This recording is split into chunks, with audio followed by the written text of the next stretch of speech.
So I'm talking today about EEAT, and of course I gave you the funny title, Don't Eat That, Building Trust When SERPs Stink. The alternate title on this talk is EEAT or Soup, because it's soup-themed deck.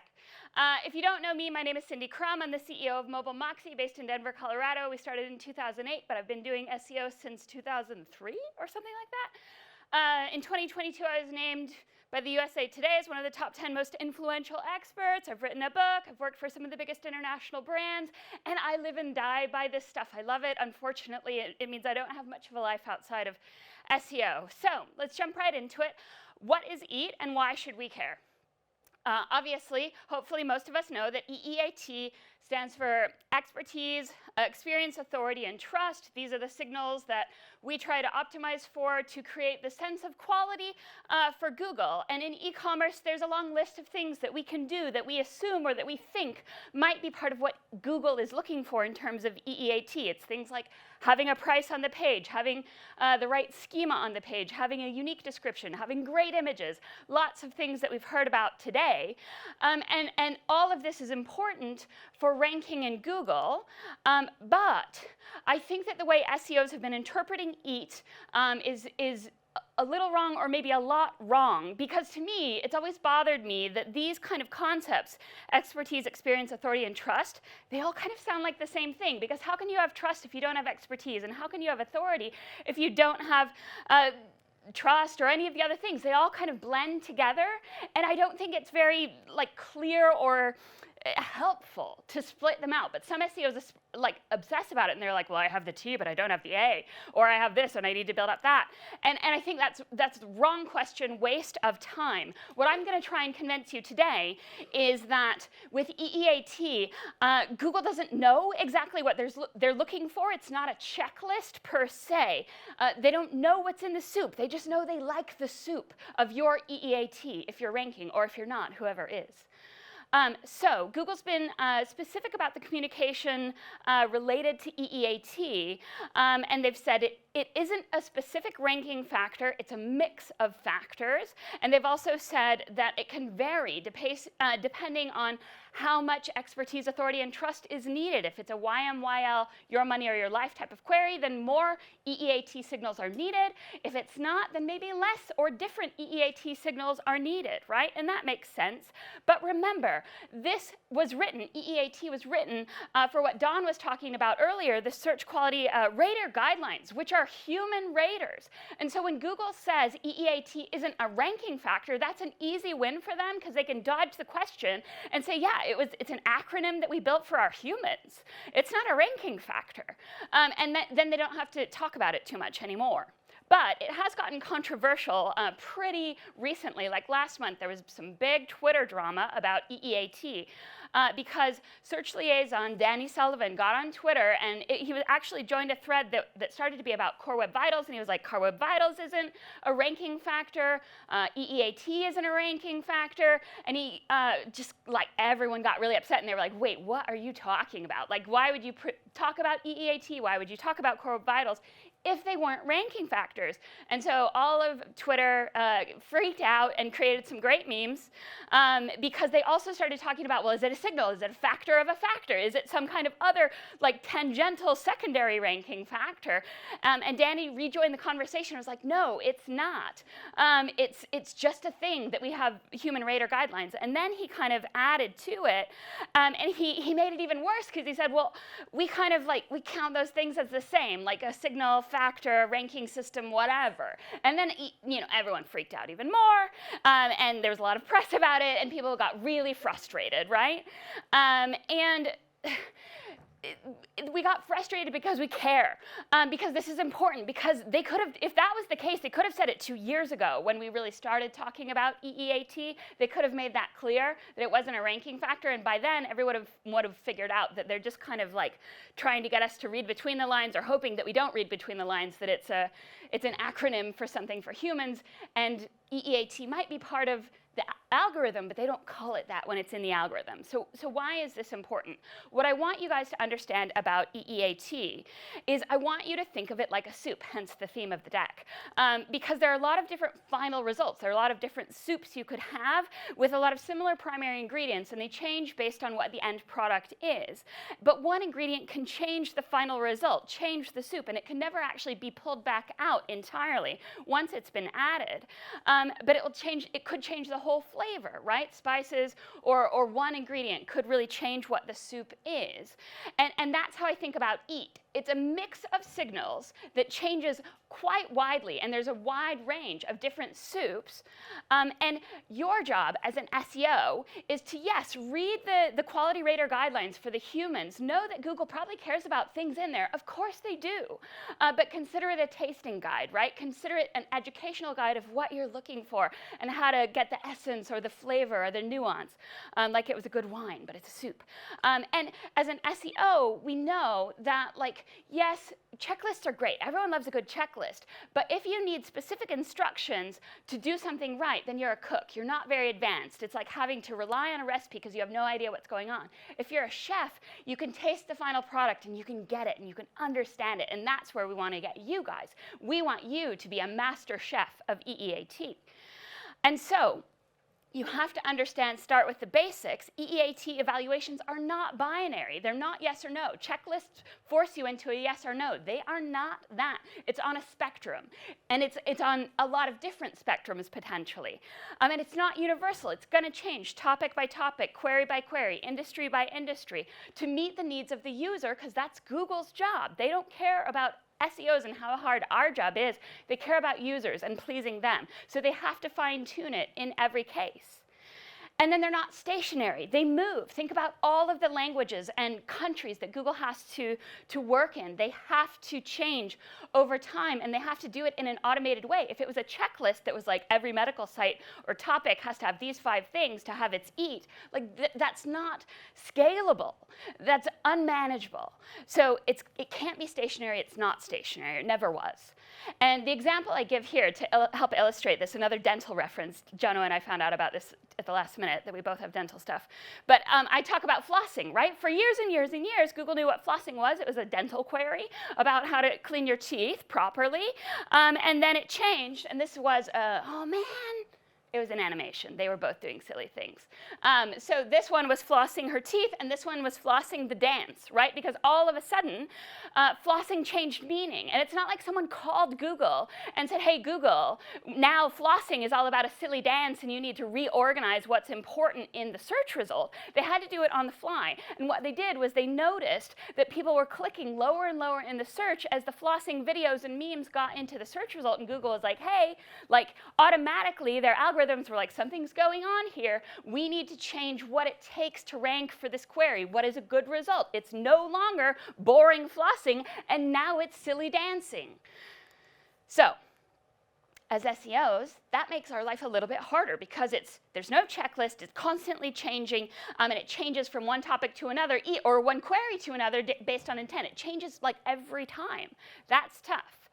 So, how should we understand it? What I want you to think about, give me the benefit of the doubt, and suspend disbelief for a minute.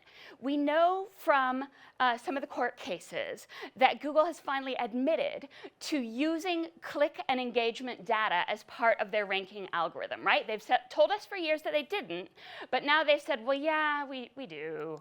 And this slide even came out from the court cases where it said there are 3 pillars to ranking. There's the body or the content, there's the anchors, the links and citations, and then there's user interactions, asterisks, click data. Okay, so notice the serif on the Google logo, that's old stuff. They've been doing it for a while.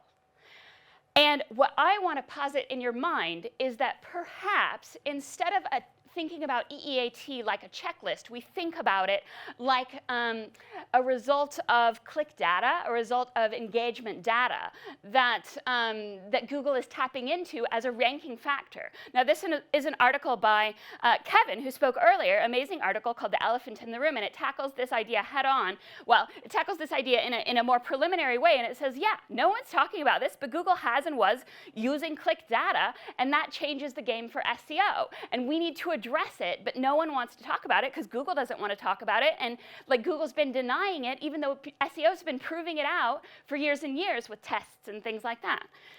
So what I want you to understand is that the algorithm is trying to mirror human evaluations with click data, and that's why it's important to understand the EEAT framework for the human evaluators and understand that the bot is doing everything it can to mirror what a human might like. And so that's why, you know, we all roll our eyes when any of the people from Google say, well, do what your users would like, and everyone's like, oh, fuck. Like, come on. Why would you, like, say something useful? But it's because that's actually how they're evaluating success in a SERP. They're taking what's already ranking and what are the signals in there that kind of look good, and they're trying to evaluate your site against that. What's getting clicks? Does your site look like the stuff that's getting clicks? If yes, then you get tested and brought up in to compete there. If no, if this magical conglomeration, this magical soup of signals doesn't match what you've got, then they might not even consider you, right? And so again, they don't know exactly what's in the soup. They just know they like it. And I think of SEOs kind of like this, where SEOs still think of like this hand drawing of a human face going, oh yeah, well, we need an eye, or 2 eyes and a nose and a mouth, maybe some hair, good. And that is not it. Google's evaluations have gotten so much more deep and nuanced and subtle. And I always give the analogy of the Target thing, where Target accidentally sent a flyer to a teenage girl who turned out to be pregnant but hadn't told her family yet. And they didn't even know the signals that caused her to get that mail when they were sued. They were like, we don't know. It was just a cluster of signals. And if Target could have done that, what was that, 7 years ago? Google can definitely do it too. Clusters of signals where Google may not be able to answer the question, is this EEAT, because they don't know for which query and in this condition, right, in this case. So it's the difference between a ranking factor, which Danny says EEAT is not a ranking factor, and a ranking system, right? It's a system because it's multiple evaluations all at once and maybe in sequence over time. They evaluate this, you make that cut, then you get more evaluation. So they don't know what's in the soup, they just know they like it. That's how I believe EEAT works. And even people like Pedro Diaz, who used to work at Google, have said this kind of explicitly. They say search is so complex. Even scientists and engineers working every day to design and improve it can't figure out how to nail it 100% or explain it with a high degree of confidence. And then he makes a dig at SEOs. But if you think about it, the things that we think of as part of EEAT, like schema, also have a secondary impact of impacting how the search result looks. Like schema will impact your rich snippets and your rich results, and that'll drive clicks, right? And so same thing with like adding a price on an e-commerce site when you or on a service business site when you didn't have the price for a plumber to come out to your house, and then all of a sudden you add it, traffic improves. Who would have thought? Users would have thought, because they want to know what they're going to be paying for the plumber, right? So how can you optimize for this kind of thing? First, understand that these EEAT style signals, right? It's not actually EEAT, it's just EEAT style signals, are engagement signals. And they're part of the mix, and things like links and citations can be part of EEAT, things like content and metadata can be part of it, and things like engagement can also be part of it. So I'm not saying it's all one or the other, I'm echoing what they said in that slide from Google many years ago with the old logo, that's like there are 3 pillars, and this is part of EEAT, or at least it's how it's expressed algorithmically. And so you can think of it on a spectrum like this, and I know we have a lot, it's a big slide, I know, don't worry about it, let me put it on an easy slide. So it's a big slide, but what I'm talking about here is the spectrum of like how much, you have to evaluate how much risk does Google think is in a query based on like a YMYL evaluation, and think of that as a spectrum. You're not yes or no, am I YMYL, you're probably on a spectrum, and then think about that as a progression of soups. On the heavy YMYL topic, topics that are your money or your life. If you click on the wrong result, you could be impacted in a really negative, life-changing way. Think of that as a rich, expensive, blended, pureed soup. Then next over, less your money or your life, but still a little bit. That's more like a borscht.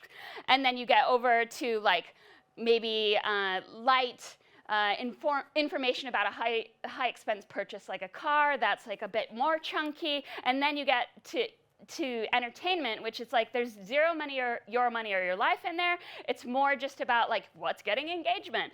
And you like the EEAT signals are less stringent there, or they're just different, right? Maybe it's more video, maybe it's more images, more memes, whatever. So EEAT style signals in the algorithm, I think, are a lot about engagement of what a user is looking for them to evaluate and find a useful, engaging experience. And it's not just click data, it's dwell time, it's pogo sticking, it's all of the things that make your site good. And Kevin also gives this example just to prove it out, that like not every page has to have loads of content, that like this page that's ranking #1 for QR code scanner, it has like 11 words on it. It's not just about adding content all the time all over the place. And so what I want you to do is start thinking about comparing what's already ranking in the top 3, top 5, top 10. This is like looking at a table of potential EEAT signals, but none of the tools is going to get it right for your industry. You're going to have to start with a table like this that's very simplified kinds of SEO data, things like page rank, SERP type, the number of links, the load time, does it have H1s, things like that. How many H2s does it have? This is a very simple one, and then you're going to have to key in on what might this evaluation be missing that's specific for this query or this industry. And this is a tool I recommend for this called Through. Both of this one and this one is THRUUU.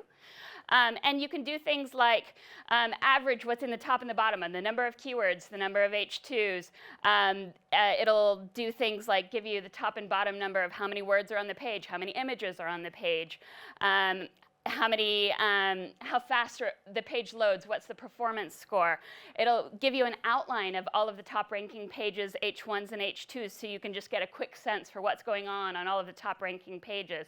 It'll scrape all the images out with their alt text so you can see like what does it look like to compete in these results, and what should our images look like to compete there. If you don't want to use a tool like that, you can go old school and use Cyrus Shepard's new like worksheet for evaluating your content to have EEAT. He used to be a quality rater, so he knows exactly how to do it, and he was an SEO before that, so he's a smart dude. Or you can use some of the AI tools. This is a guy named Rand Zhang, and he created an AI EEAT evaluator. But just remember, these are looking at EEAT style signals as written up by the Content Quality Rater guidelines. They're not specific to your industry, and you may have to go beyond this, but this is where you start to know what does it take to look like the people that are ranking, because the people that are ranking are definitely getting the click-through that Google wants them to get. You can also just use ChatGPT, put the list of the top ranking sites or pages into ChatGPT and say, like, what's similar about these pages? Maybe that'll help you out. That might take some refinement, but you can try it. And then all else fails, I do also recommend Also Ask. Mark Williams Cook's a great guy. It's a great tool. And I have a theory about people also asked being kind of a test to get you into the top. So if Google thinks you look like one of those top sites, but it's not sure, it might put your page and a question and answer in People Also Ask, just to see, does that get engagement? And then if it does, then you might be bumped up. Just a theory, but if all else fails and you can't figure out why you don't have the right signals to get into the top rankings, and it's a mystery because you have everything that you think you need compared to the people who are already ranking there, then go after People Also Asked. Now, last point, why is this important for Google, especially in the long run? This is a diagram, and I think it goes to what Jono was saying about the no-content searches. I think EEAT is not going to go away. It's going to grow in importance. We're going to have to keep saying it or say EEAT signals or give it a different name, because Google's going to probably keep saying it's not a ranking factor, even though that we know those kinds of things impact rankings. But they have to think about the way an AI has to process things. If it processes the whole web every time you ask it a question, that's very expensive, very inefficient, very slow. So they have to use filters and thresholds thresholds and say, okay, if this page has enough EEAT for the query, then it gets in. Does it have useful, unique content based on helpful content evaluations? Then maybe those two things passed, it might be included into an LLM so that it might be able to influence an AI result. But they don't want to include it into the AI. They want to block that from happening. If it doesn't have enough trust, it might be wrong, it might be lying or inaccurate or anything like that. They have to block that so that they can get to the smallest useful group of sources to process to generate an AI result. And it keeps it from being poison and poisoning the data. So if you don't like any of those theories, I have a Chrysantosaurus Rex for you to go with all the soup, but that's my theory. Thanks.